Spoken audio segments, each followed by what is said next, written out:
Maqaa Abbaa, kan Ilmaa, kan Hafuura Qulqulluu, Waaqa tokko. Ameen. Jaalatamtoota, kabajamtoota maatiiwwan Waaqayyoo. Waaqayyoon kan isin jaallatu isinis Waaqayyoon kan jaallattan. Waaqayyo akka balleessaa keenyaatti utuu hin taane akka dhiifama isaatti akka arjummaa isaatiitti kanaan kan nu ga'e galanni ulfinni teessoo isaa irratti haa ta'uuf jecha nagaan Waaqayyoo inni boqonnaa namaaf laatu nurraa adda hin bahin.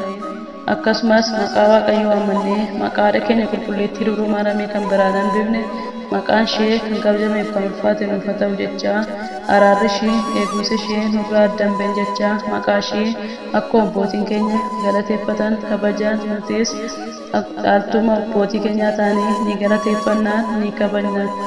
Eegumsi ergamootaa eebbi qulqullootaa nurraa adda hin bahin jecha egaan kabajamtoota maatiiwwan Waaqayyoo akka fedhaaf jaalala Waaqayyootti walaloo afuurawaa mata dureen isaa sooma Waaqni fedhu jedhu irratti waliin dhaggeeffannee har'a tajaajiltuu mana isaa boriituun dhaaltuu mootummaa isaa akka taanuuf fedhaaf jaalala Waaqayyoo nuuf haa ta'u jecha waliin dhaggeeffannaa. Maqaa Abbaa, Ilmaa, Hafuura Qulqulluu, sadan Waaqa tokkoo amannee kan bullu, sadan Waaqa tokkoo amannee kan bullu. Afachumee namaa ani kanan jedhu nyaata dhiisuu qofaa sooma Waaqni fedhu, nyaata dhiisuu qofaa sooma Waaqni fedhu jedhu abbootiin keenya yommuu barsiisanii lallaba isaaniitiin kan hundatti himanii gurri jarramni qaamni keenya hundi sooma soomuu qabdi, gurri jarramni qaamni keenya hundi sooma soomuu qabdi. Inni bishaan gubu arrabni yoo hin dhaabne miilli annaaf fiigu sussuqa yoo hin dhaabne harka boolla qotu yoo hin dachaafanne harki boolla qotu yoo hin dachaafanne. Gurri sirba dhiisee yoo dhaga'e faarsaa arrabna miidhiisee yoo dhiyeessu aarsaa arrabna miidhiisee yoo dhiyeessu aarsaa.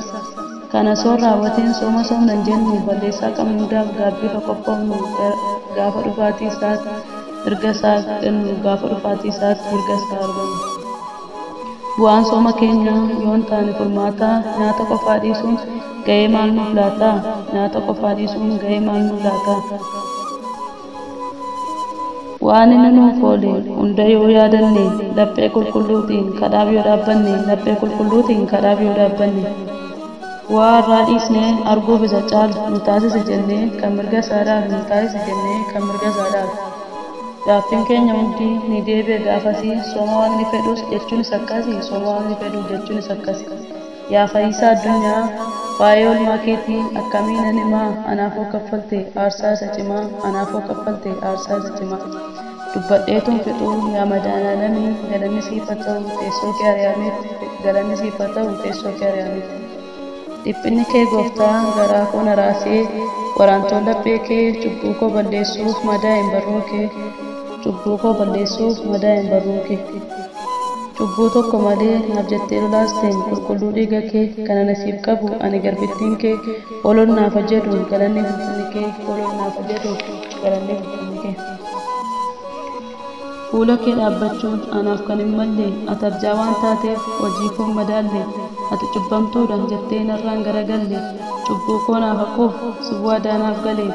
In qabu abdii biraa abbaa koo si malee in qabu abdii biraa abbaa koo si malee. Yaa abbaa hundumaa kanan si kadhadhu ganamaaf galgala kaayyoo koo naaf dursi naaf ta'e furmaata kaayyoo koo naaf dursi naaf ta'e furmaata. Kadhannaan haadha koo fayyiftuu addunyaa eegumsa ergamootaa gargaaraan hundumaa kana qofaa daaree eebbi qulqullootaa nurraa adda hin bahin yaa mootii moototaa nurraa adda hin bahin yaa mootii moototaa. Nama kana malee daandii kee irra deemu shakkiif mamii malee nama siif sagadu na taasisi Waaqa koo kan mirga keedhaaf na taasisi Waaqa koo kan mirga keedhaaf. Ameen. Yaa Waaqayyo galanniif ulfinniif siif haa ta'u jennee si galateeffannaa kan sa'aatii kanaan nu geessee kan jalqabsiiftee nutti mursiiftee galanni ulfinni teessoo kee ari'ametti siif haa ta'u galanni ulfinni ulfaataa fannoo keef haadha kee qulqulleettii Dubroo Maariyaamiif.